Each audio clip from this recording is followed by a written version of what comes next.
Welcome, colleagues, to another summer rerun of We Want to Believe. Today we're talking about Apocrypha, which is the second of a two-parter in Season 3, Conspiracy episode. Famously ends with Krychek in an abandoned missile silo in North Dakota, trapped there. So I did some research about missile silos that I wanted to share with you all.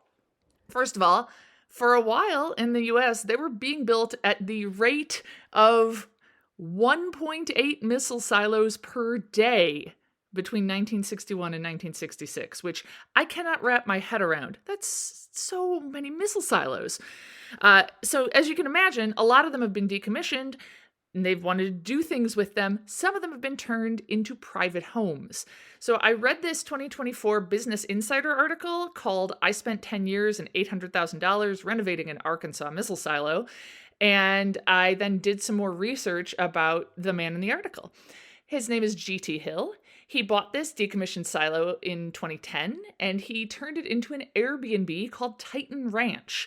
And he says his reasons for doing so were 20% because he is a doomsday prepper, 30% because he's interested in the modern archaeology aspect of things, which I would love to hear Helen's thoughts on. But again, I'm the one recording the intros. Oh well. And the remaining percent is, and I quote, because it's kick-ass. So he bought it for $90,000. It had been decommissioned in the 80s as part of a deal with Russia.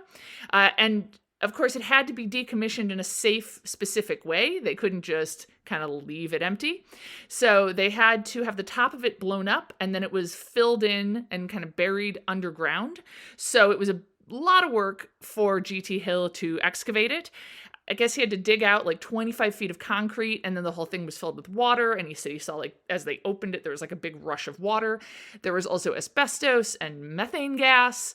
I just want to quote directly. I just want to read a little bit more of what he said because I just find it fascinating. He says, "I had much more time than I did money. It's not that I didn't have the money to do it, but when you get the money, how do you prioritize using it?" That's the question, right? Do you throw it in a hole in the ground or spend it on a vacation for your family? Or upgrade the current home you live in? I had to make many of those decisions over the 10-year renovation period. After spending $800,000, we're probably netting $80,000 a year in revenue from the place now that I rent it out on Airbnb. Okay, it's me again, Liz. I don't know how to feel about that. Is that enough money? Also, do you throw it in a hole in the ground? I just love that because it's literal. He literally means it was a hole in the ground. I mean, I guess he didn't literally throw the money in there, but you know what I mean. Yeah, I mean, is that a good investment? I'm not a real estate investor, but I don't know. It just blows my mind. So I did some research on the property itself, Titan Ranch. You can stay there for starting at $415 a night. You can do tours with it. It's a interesting looking place. And so I just wanted to put it out there in case any of our listeners are independently wealthy and like throwing money towards weird things. Do you want me and Helen to go out to Arkansas, stay at Titan Ranch, and record a podcast about it? We'll do it if you pay for it. Reach out at wewanttobelievepod@gmail.com or send us a DM on Instagram at wewanttobelievepod. We'll absolutely do that if you pay. Anyway, enjoy the episode.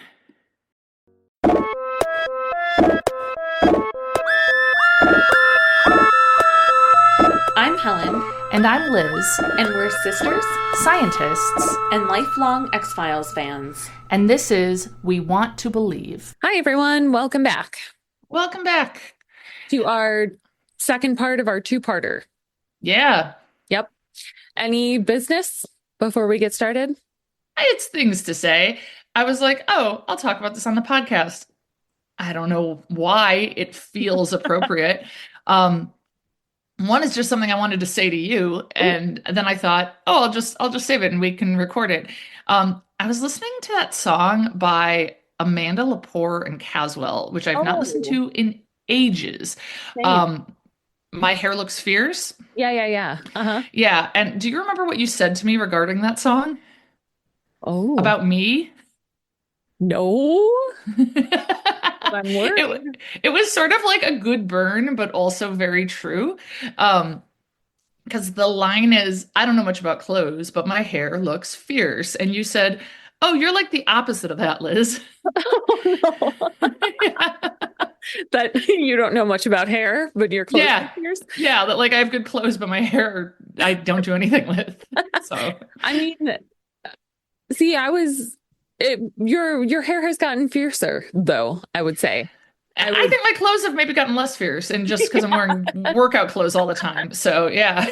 but like I feel like that was in a period where you weren't dyeing your hair, you know? That's true. That's true. You did Yeah. crazy stuff with your hair and then you stopped Yeah. for a long period of time Yeah. before starting. And also, sorry, that is kind of bitchy. So, It was kind of awesome though. I mean, I don't think I was ever offended because okay. it's true. Yeah. And then the other thing I want to tell you, I just want to say Adam just shared this with me from a New Yorker article that he was reading. I don't know if you will have the visceral horror reaction that I had to this. So Ooh. I apologize if you do, because it really, really horrified me. I was like, oh God, I feel sick. But then I was like, don't worry, and Adam was apologizing for saying it. I'm like, don't worry, I'm gonna just go tell everyone on my podcast. So apologies in advance. I don't even know what sort of content warning would go with Yeah. this. It's nothing non-consensual. Um, I can't wait. so he was reading this article about this tattoo convention, Okay. and it was mostly, I don't know, about tattoos and tattoo culture and whatever. And then he started reading about this business in Ohio that cuts the tattoos off dead people and preserves them so that you can frame them on your wall to Oh, like remember your loved ones. oh, please don't do that to me. Please. That's what I said. Yeah, please. I did once, did you ever watch the show Vikings? No. Okay, maybe someone has who's listening. I was gonna say, I bet somebody has. It was on for a while. Anyway, yeah. Well, Zach will be listening to this as he. Oh, so at least one then. Yeah. Okay. There's this like epic Viking guy, king, I believe, who uses his dead wife's skull as a goblet. Yeah. I told Zach I would like him to continue that practice and use my skull as a goblet if I die first. All right. And then knowing you, you'd be like, oh, you don't have to hand wash it. Just put it in the dishwasher.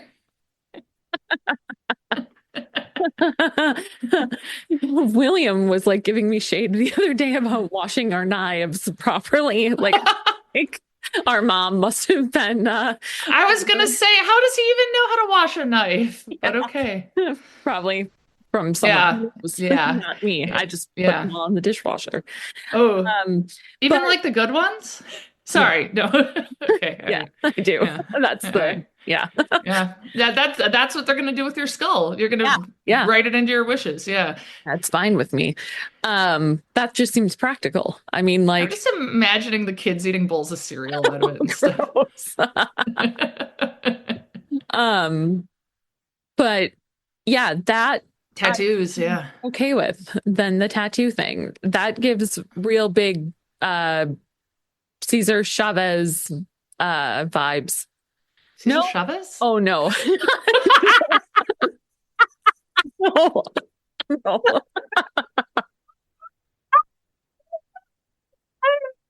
No idea who you mean, but I know it's No, I don't know.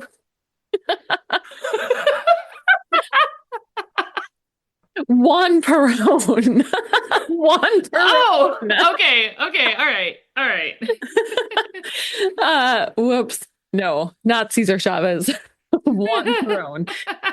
Having Ava Perón's body displayed under Oh, yeah, yeah, yeah. whoops. Yeah, I felt like That's real gross. I don't know. Has anyone ever heard of photographs? Yeah, Like, right. yeah. And I also feel like when my tattoo, ideally, I die when I'm old. When are my tattoos going to look their best? Probably not when I'm 85. Yeah. Yeah. They're going to be Exactly. faded. You Yeah. know? Yeah. Yeah. Now, like an artistic rendering of them could be cool. Sure. Yeah. Yeah. Yeah. Not done on human skin. No, on like canvas or something normal. Yeah, Yeah. that's way too Ed Gein for my taste. Yeah, it is Ed Gein. Yeah, Yeah. Okay, yeah. I just want to point out that a couple episodes ago we talked about painting with blood, and now we're talking about doing art on human skin. So it's just really like cursed media for visual art is like a little theme we have going And here. I'm trying to think, is there a situation where this would be acceptable? To do art on human skin? I don't, well, tattooing is art Oh, skin. dead human skin. Yeah. No, I mean, like, we're not okay with painting with blood. We're not okay with Right, no. getting tattoos off dead people. Like, Mm. where's the line? Well, I mean, apparently you're okay with using it just as glassware, Yeah, that's true. Yeah, I think that would be pretty awesome. Do Yeah. you actually though? I mean, not, it depends on when I die. So, like, if I Okay. die young, I wouldn't want to psychologically damage the children. At what age do you think they're old enough to be psychologically damaged? 18? you know, when they can distance themselves from their father if they wish. That's nice. That's a legacy to leave behind. You want to make sure you ostracize the children because their father has dealt with his grief by drinking, I don't know, IPAs or whatever out of your skull. Yeah, no, maybe special occasions. I don't know. Like William's wedding, like Zach's making a toast. Yeah, exactly. Yeah. Um, this reminded me, although this is probably for a good thing off topic. But the other day, so William was sick on Sunday. Yeah. He just had a fever. And so we were like loosening our YouTube rules. Oh, yeah. Because I hate YouTube so much. But he was sick and he just wanted to watch. Do you know Mark Rober? Maybe. That rings a bell. Engineer. He's an engineer that does like weird engineering stuff. It's pretty enough. Yeah. He's like an actual engineer. It's fine. But then it went to a Mr. Beast video, which first of all, who calls themselves Mr. Beast? That's so dumb. Like, why can't we use our real names? And I mean, I play Derby. I'm in no position to judge. And also I just feel like we are the oldest people in the world having this conversation. well, and so Mr. Beast and I mean, one of my good friends is called Beast. Beast is wonderful. Yeah, no, but that's like a legitimate cultural practice. Like roller derby. It is a legitimate cultural practice. Like, yeah. It's not just some dude making people call him that. That's really dumb. Yeah, I mean, I guess I'm like Iggy Pop. That's not Iggy Pop's real name, though. No, but it's a stage name. And Mr. Beast is dumb. Okay, yeah, I don't disagree with that. I know there was like some like Mr. Beast branded like candy or something. Yeah, and I like saw it in Europe and I asked Quinn about it and I was like, "Is this some YouTuber you like?" And he was like, "No, not really." And I have a feeling it's something he thought was cool when he was younger or something. Yeah, good for him. Yeah. We're growing out of that. It gives me hope. And so they were going into one of the pyramids and just shooting content. And I was understandably getting annoyed because I was sitting there on the couch and it was happening. Yeah. Yeah. And I started going like, well, that's respectful. Oh, and and bitching essentially about people just like going into tombs, and Hugo said, Mom, would you do that? Like thinking, because he knows I'm an archaeologist, and I said, yeah, like, well, sure, but I'm a trained archaeologist, so it would be appropriate for me to be there. And then there was one guy with Mr. Beast who we think might have been an archaeologist, a probably unethical one, not a good one, but it seemed like he might have been. And Hugo goes, well, I think that guy's an archaeologist. Well, I think he's a boy archaeologist, like putting it like how people would say like a female scientist, but it was oh my God, boy archaeologist. Like I know the difference. Like, oh my God, like there's archaeologists and Yeah. then there's boy archaeologists. Yes. Uh-huh. Yeah. Which made me It's so happy. it's so condescending to that guy too. Like that's awesome. Yeah. I was It really reminds me pleased. of when I was teaching a women in science class, and they would do like some outreach at schools and talk about engineering. It was they're mostly engineering majors, and at one school, well, there happened to be a group of girls doing it, and women college students, and a kid asked, "Can boys be engineers too?" And it's just like so, like Great. content Yeah. dependent and what you grew up seeing as normal and all Yeah. that. So Yeah. And I yeah. didn't correct him, obviously. Just I said he's a boy archaeologist. That's awesome. Um, so Mulder and Scully. Yeah, yeah. Where were we last time? I believe, if I recall, Skinner was shot. oh my God, Skinner was shot and Krychek walked out of the airplane bathroom or airport bathroom with the black oil in his eyes. Yep. Yeah. So, it opens, well, it does like the little recap showing us all that. Mhm. And then we're at a Navy hospital, from the 1950 in the 1950s. Oh, Skulls, it's not where Skinner is then. Okay. No, no. And a guy is in the hospital covered in burns, radiation burns, Mhm. no surprise. And he says he was the last one who knows what killed the men on the submarine. Because Oh, everyone recall, there was a submarine that went down. There was this ship from France that had been tracking it. People showed up with radiation burns. how do we feel about radiation burns as a derby name? Mm. Like Burns is like a last name? It I was don't a know. last name. Maybe. Oh Maybe. yeah, maybe if it already was your last name. Yeah. Hmm. Yeah. Uh, Anyway, I just thinking about it. think my friend Sarah Petrie could do a lot of good stuff with Petrie, especially I because mean, Dr. Petrie dish would be I mean great. Petri dish right there. Plus, because Yeah. like dish is like old-timey slang for hot woman. Yep. I mean, Yeah. I also it's think like Petrie squish could be good. I like it. Yeah. Um, so there's all these men in suits who are talking to him. So he's in the hospital bed, and these, 1950s looking men in suits are talking to him, looking shady. And he's telling them about the mutiny on the ship and about the black oil. And we see kind of what's happening on the ship, and we see them strike down their commander and then see oil pour out of his face. And the guy in the hospital bed is begging for them to make sure that the truth gets out there. Oh. And says, I can trust you to do that. Can't I, Mr. Mulder? Oh. Yeah.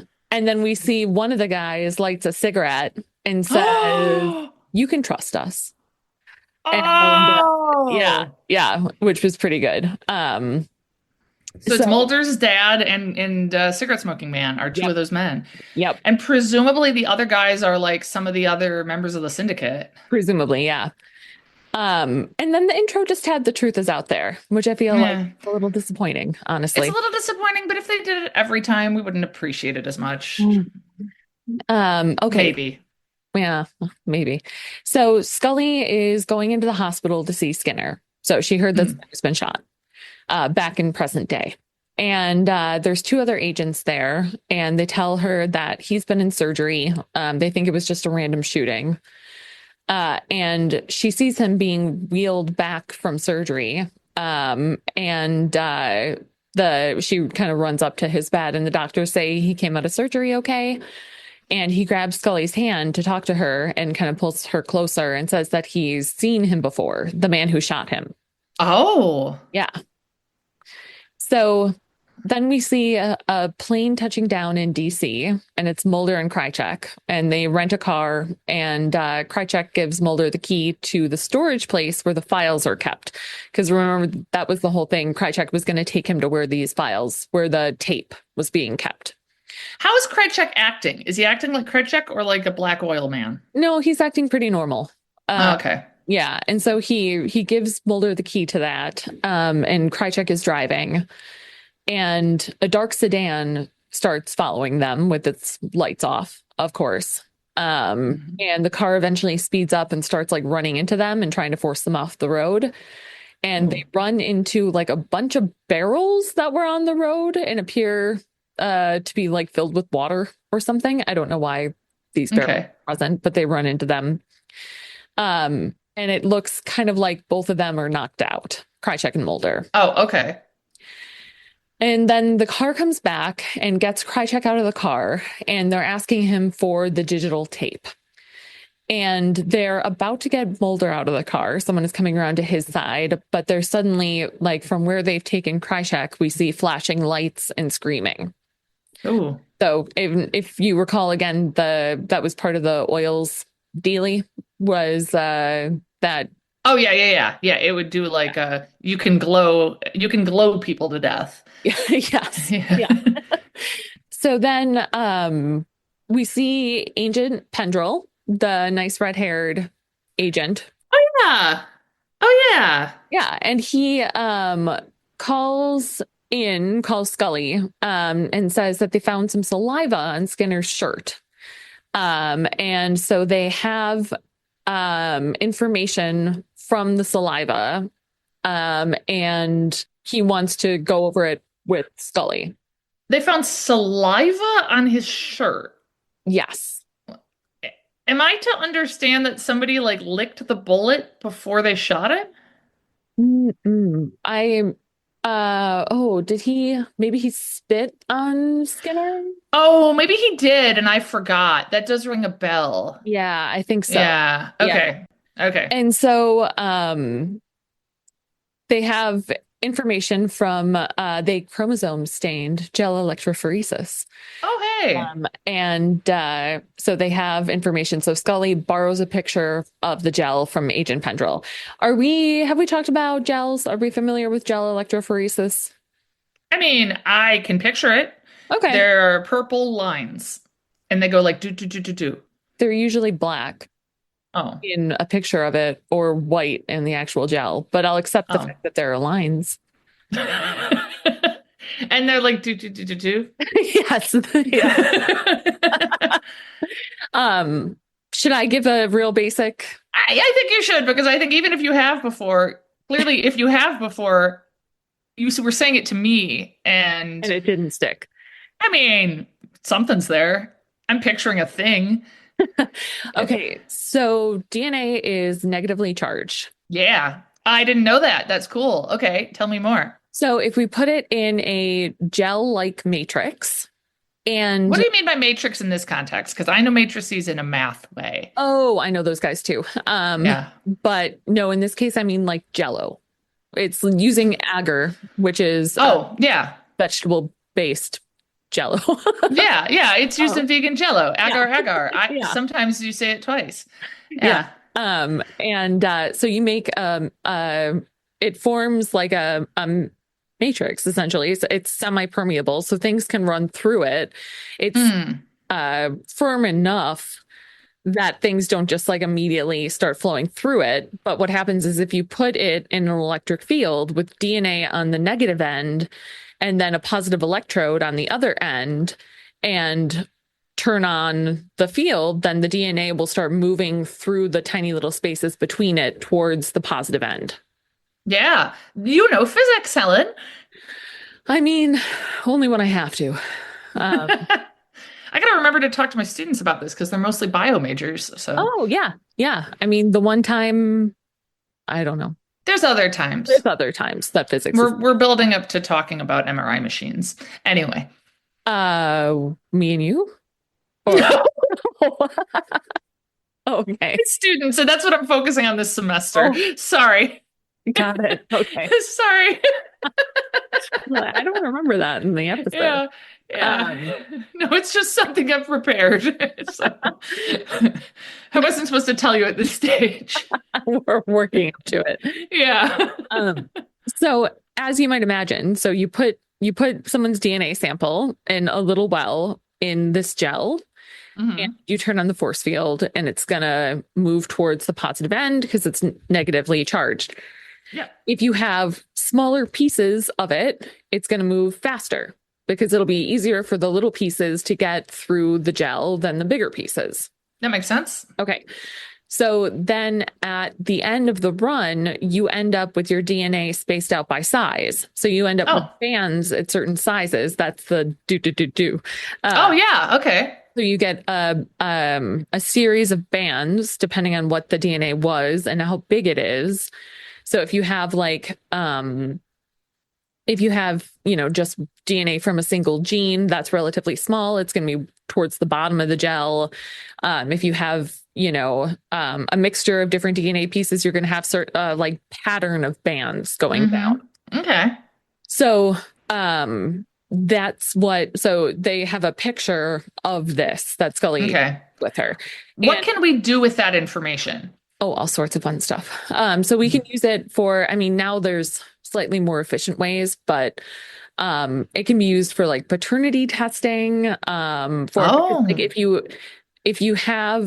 If you make certain cuts in people's DNA with the enzymes, then you're going to get different sized fragments based on the person. And so it can be used, it's called like DNA fingerprinting, if you've heard of that. Yeah. Where you're looking to see, like, does the band pattern for this person match the band pattern for this person? Oh, okay. And so that can be used in like paternity testing. So like if, you have a known sample from one of the parents, and you're comparing it against an unknown, like a possible father or something. If the child has a certain band pattern and the mother has a certain band pattern, then you would expect, to fill in the child's information. So you can like rule out things like that. Yeah. So, we see then syndicate guys. And in modern day syndicate guys? Modern day syndicate guys. And there's a doctor talking to cigarette smoking man over someone who's laying there who's been badly burned. And the doctor says he's never seen this before. And cigarette smoking man says something cryptic about how he has. And he says to have the bodies destroyed. And the doctor is like, these men aren't dead yet. And cigarette smoking man just kind of like is like, so. So Mulder is in the hospital from the car crash. After he and Krychek drove into barrels. Yes. And Scully is there when he wakes up. And he tells her he was with Krychek and that Krychek has the digital tape and has been selling information from it. And he tells her about the bright flash as well. Yeah. And she tells him about Skinner, and she shows him the PCR results of the man who shot Skinner. So that gel. Oh, that's PCR. Well, so you can perform PCR and then look at it on a gel. Okay. PCR is just amplifying very specific sections of the DNA. And so you can, this honestly didn't look much like a PCR gel to me, but that's okay. This looked more like, anyway. It was close enough for TV that you were okay with it. All right. All right. But you can, so you're just amplifying specific pieces and then those pieces you run on the gel. Got it. Okay. And so she shows him that gel of the man who shot Skinner and a gel from the man who shot Melissa, and they match. Oh my God. Wait, but hold on. Didn't we see who shot Melissa? Wasn't it Krychek? Krychek was there, but it was not him. It was the other guy. Okay. Yeah. Now that you say that, okay. I know Krychek definitely killed Bill Mulder, but okay. Yeah. And so we see the syndicate meeting in their fancy boardroom, and they're explaining about the French salvage vessel, and they say that it's the last location of where its last known location was from where they found the UFO. Right. And they're just like saying this like it's common knowledge, and they're trying to figure out like how did the French government get that location, and saying they must have some sort of information leak that the French were able to figure out that exact location. And they mentioned their associate in Washington, which I think we're supposed to believe is Krychek. Oh, okay. I would have assumed it was like a senator or something. Okay. Oh, I don't think But so. they meant like literally in Washington at the moment, not meaning in Washington in the sense Oh, of in the yes. government. Yeah. Okay. Yeah. Got it. Oh, Um, and that would make sense that Krychek is doing stuff like that. We know he's selling information. exactly. Yeah. Yeah. So Scully checks on Skinner and she tells him about Melissa's killer. And Skinner is not surprised because of the men who had come, or not surprised that he was shot because, in general, because of the men that told him to come to stop looking into Melissa's murder in the last Right. episode. Right. And apparently he had seen this guy before because he was with Krychek and was the one who attacked him in the stairwell and stole the digital tape. So remember when Oh, for yeah. a while, and then he was attacked in a stairwell, some guys with Krychek and taken it, and this was the guy. That's how he knew him. That's how he had seen Okay. Okay. And Scully then does it like a little thing where we see her typing a report and she's requesting full FBI resources and locating Krychek. Okay. So they're back in the office, and Mulder had the diving suit from the French diver delivered to his office. And apparently there was a thin layer of oil on the suit, which was the same type that was found on the diver's wife when she collapsed at the Hong Kong airport. Oh, okay. And apparently it's 50 weight diesel oil. I was going to look this up and I didn't, which is the same as was used on World War II submarines and P-52 Mustangs. Whoa, I didn't remember that. Yeah, and that's what I didn't look up, but was going to. If that was the same type of oil, it doesn't really matter, I guess. Yeah. And he thinks that it's the medium that's being used by an alien creature to body jump. And I mean, he's totally right, right? I mean, He is. like, Yeah. yeah. Yeah. And he says, now that it's in Krychek, what does it want? So I think he's just kind of I'm not quite sure how he got from knowing that it was in Krychek, except maybe the bright light stuff. But Yeah. So the bright light stuff is the alien power, not the oil power. right. Yes. So we see people skating in an ice rink, and one of them is Byers. Oh my gosh. All three of the lone gunmen are there, all on ice skates, spying on these guys that are standing right outside of the rink in trench coats, looking all serious and talking with one another. And Can I interrupt to ask how do they skate? Oh, decent. Yeah, pretty good. Nice. They're not like, doing stuff, but they're holding their own. Yeah. That's awesome. And so Frohickey opens up a locker that's like right outside of the rink where you'd put like your stuff, and gets a package inside of it. This is where they were keeping the tape. So at an ice rink. Okay. And they run it out to a car where Mulder is waiting. Okay. And they open it up, and the case that the tape was in is there, but the tape is gone. Of course. Yes. Yeah. So we see cigarette smoking man alone watching old war movies and smoking and drinking whiskey. And Krychek shows up with another empty tape case and asks him where it is. I'm going to pause you for just a second for two reasons. Yeah. Number one, I really actually think I talk a lot about how we tend to forget things, even though we are literally making a podcast about this show. I actually think I am building a better sense of the mythology of the show. Same. I agree. Yeah, I'm remembering these things happening as I'm saying them. Yeah. And like, I feel like now I'm like, oh yeah, we know that tape. It's the one that they've got memorized in Navajo. It's the one that was in code. It's all like all of that is sort of getting pieced together. Yep. The other thing I'll say is that I feel like smoking, drinking, watching old war movies, would our father and cigarette smoking man kind of like enjoy hanging out together? Maybe. Now I know our dad would prefer wine, but I was thinking Ron Swanson, but I think that the parallel is still there. Yeah. Yeah, I mean, frankly, it doesn't seem like a bad time, except for exactly. Yeah.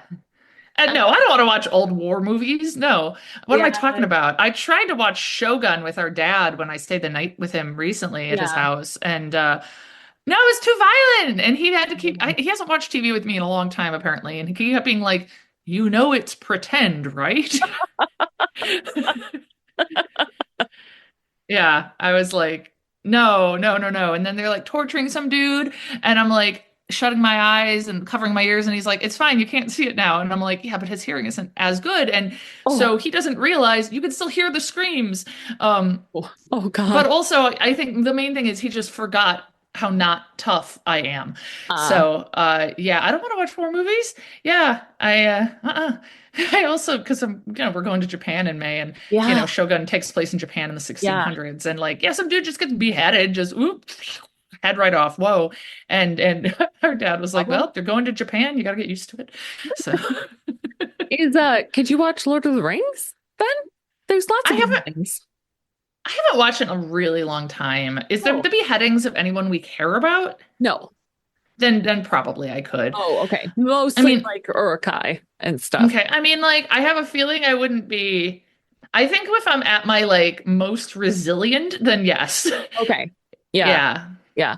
Maybe if you watched with Hugo and he has many, many questions that keep you from really enjoying the movie. Yeah, as long as I don't enjoy the movie, then Yeah. no. I mean, I remember like I'd love to rewatch the part with Battle of Helm's Deep, Oh, like yeah. oh. And I just had to rewatch the scene where Galadriel is tempted by the ring and she gets all scary, with the not great and or not whatever, Yeah. Ah. But why did you have to?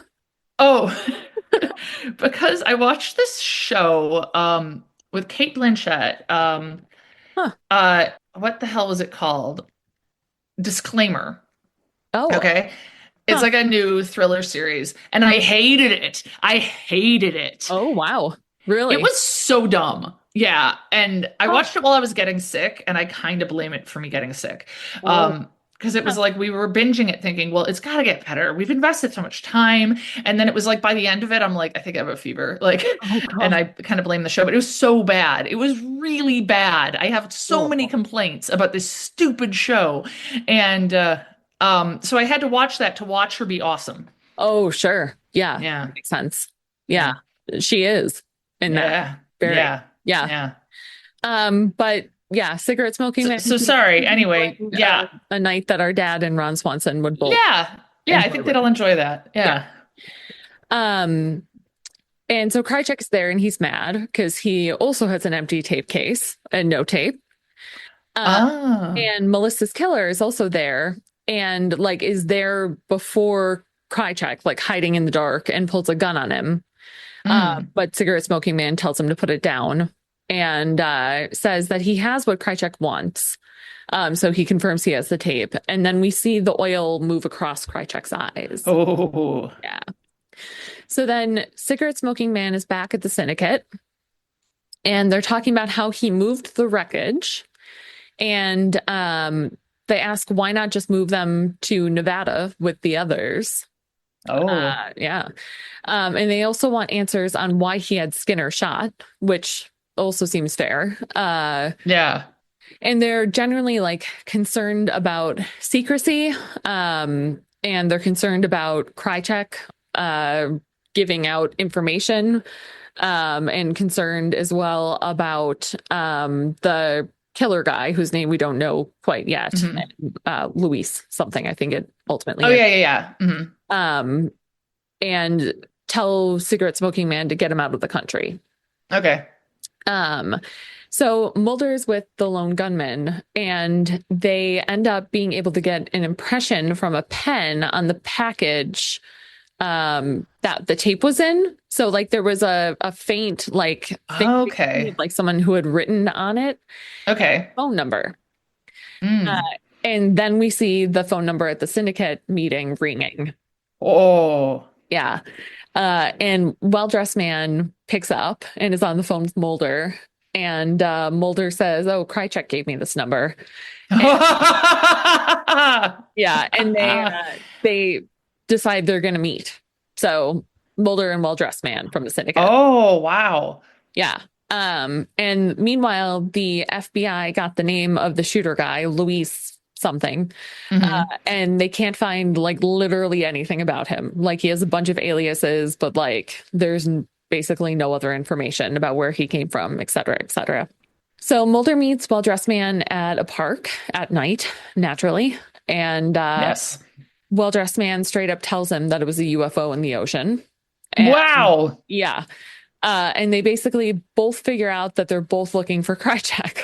Huh. Okay.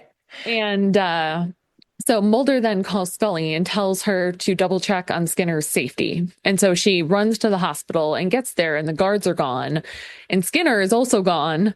Ugh. And the person working there, a nurse or something, says that the orderlies took him to another hospital, which is helpful. Yeah. So it shows the ambulance downstairs, and Scully runs up to it and gets inside, and Skinner is in there. And that part seems legit, which would surprise Oh, okay. me. I thought this was like a kidnapping situation, but Oh, yeah, absolutely. yeah, no. And so she gets in there, and she's going to ride to the hospital with them.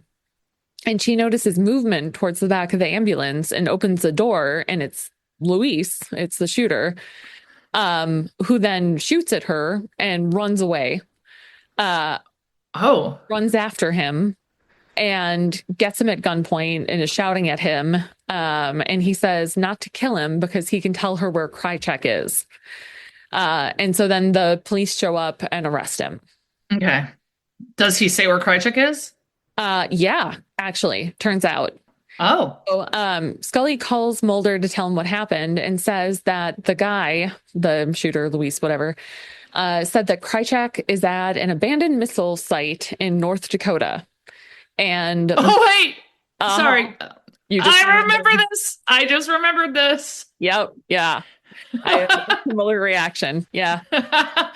And so Mulder tells her to meet him at the airport with 2 tickets to North Dakota. And Mulder, I also remember watching this when I was younger or whatever, and not knowing what a missile silo was and picturing, is it like a corn silo? It is not. Anyway. Anyway. I mean, it's stuff. They're in the middle of nowhere. I mean, yeah, that seems reasonable. Yeah. Mulder thinks that's where the salvaged UFO went. Oh, okay. So they pull up to a silo, and they make a comment about how there's like a bunch of them there. And apparently also they were supposed to have been filled with concrete for the disarmament treaty. But they go inside and they're clearly not filled with concrete. When you say they, you mean the missile. Mulder and Scully go there, and Mulder and Scully remark that there are a lot of silos. Yes. I just needed some proper nouns. Okay. Yes. Sorry. And apparently the silos are supposed to be filled with concrete. Not Mulder and Scully. Part of the disarmament agreement was to fill Mulder and Scully with concrete. Yeah. And they didn't. So Mulder and Scully go inside and are walking yes. around, and it's dark in there. And they find like a heavy duty sort of quarantine looking door with like a big turny doorknob thingy. You know what I mean? Yeah. Yeah, like on a safe or something. Yeah. Yeah. And they open it and they see a body with radiation burns. And so they're like, well, we know Krychek is here because he's been doing his glowy thing. Right. But then the lights go on and a bunch of people in army gear start chasing them. Oh. So they track them down. And they eventually get them and lead them out of the silo. And sorry, I'm going to need more proper nouns. The army people are chasing Mulder and Scully. They eventually catch Mulder and Scully and lead them out of the silo. Okay, I suddenly thought it might have been swapped and that Mulder and Scully were making the army men get out. I don't know. Oh. Yeah. No. And cigarette smoking man is outside and claims that nothing is there, naturally. But then he goes in. What about the man covered in radiation burns? Yeah, no, I don't know. Doesn't count. Okay. All right. Yeah. But then he goes inside, and they show like a particular door that Mulder and Scully had been like about to get to. And they like focus on it then when cigarette smoking man is there. And behind it, then we see Krychek on top of the UFO wreckage, and the black oil is like leaving his body and sinking into the ship. Whoa. So then back in DC, Skinner is at Mulder's office. He's back at work, and he said he was there to talk to Scully. But Scully's at Melissa's grave. And so Mulder pull up to the grave site. And they talk about how no court or punishment is ever going to be enough. And Mulder says that Skinner told him that they found Luis dead in his cell. And oh God, kind of talking about like, justice and that, etc. And they're debating if they got to Krychek too. Luis is dead. Yeah. We see Krychek still in the silo, banging and demanding to be let out, but no one is there. And that is what I remembered about that episode, is it ends with Krychek trapped in a missile silo in the middle of nowhere. Yep. Yeah, and that's how it ends. Yeah. Yeah. Yep. Yeah. So that was Apocrypha. And next is Pusher. Ooh. Oh, Pusher. Ooh. Yeah. Mm-hmm. Yeah. I think that'll be perfect because I like Pusher. It's a good episode. Cerulean Blue and all that. I'm not crazy about it, honestly. I don't know. I mean, I don't think it's like one of my top favorites, but I've always enjoyed it. Good. And then Teso dos Bichos, I believe, is the one after that. And I can't pronounce things, but I'm pretty sure that's one that as an anthropology type person, you're going to hate. So that'll be good for you to watch. Is that the one with the jaguar? I believe so. Yes. Oh, yeah. Okay. Like the spirit of a jaguar is killing people or something. Yeah. I think there's some real bad boy archaeologists in that. I think you're right. I think it is a boy archaeologist. Yeah. Yeah. Awesome. Great. Well, I'm excited. Perfect. Yeah. Cool. And I'll look forward to watching Pusher. Yeah. All right. We'll see you next week. See you next week. Oh yeah. Send us stuff. Yeah. Do your thing. Send us your stories, your emails. We're on Instagram at We Want to Believe Pod. You can find us at Gmail at We Want to Believe Pod at Gmail. So yeah, you can email us. Even if you just want to email us to be like, thanks, guys. It's a good podcast. Yeah, we would appreciate that because we just mostly get junk mail. So things that I've used. Like Ancestry.com. We mostly get things like, Helen, I have a hint about your grandmother. So yeah. Whoops. All right. Bye. Bye. We Want to Believe is hosted by Helen Werner and Liz Holden. It's produced by Zach Werner. The We Want to Believe theme music was created and recorded by Zach Werner. Find us at wewanttoBelievePod.com, on Instagram at wewanttoBelievePod, or send us an email at wewanttoBelievePod@gmail.com. I'm here with SpinQuest, where you can play and win from the comfort of your own home with hundreds of slot games and all of the table games you love with real cash prizes. Right now, $30 coin packs are on sale for $10 for new users. It's all at spinquest.com. That's SPINQUEST.com. SpinQuest is a free-to-play social casino. Void where prohibited. Visit spinquest.com for more details. What if your basement becomes your favorite room in the house? With Actuate Improvement, the unused space transforms into something incredible. A cozy family room, a home office, even a guest suite designed just for you. From moisture control to smart lighting and custom layouts, Actuate Improvement handles every detail so your basement is comfortable, functional, and built to last. More space, more value, built beautiful with care. Visit ActuateLLC.com. Design, create, actuate.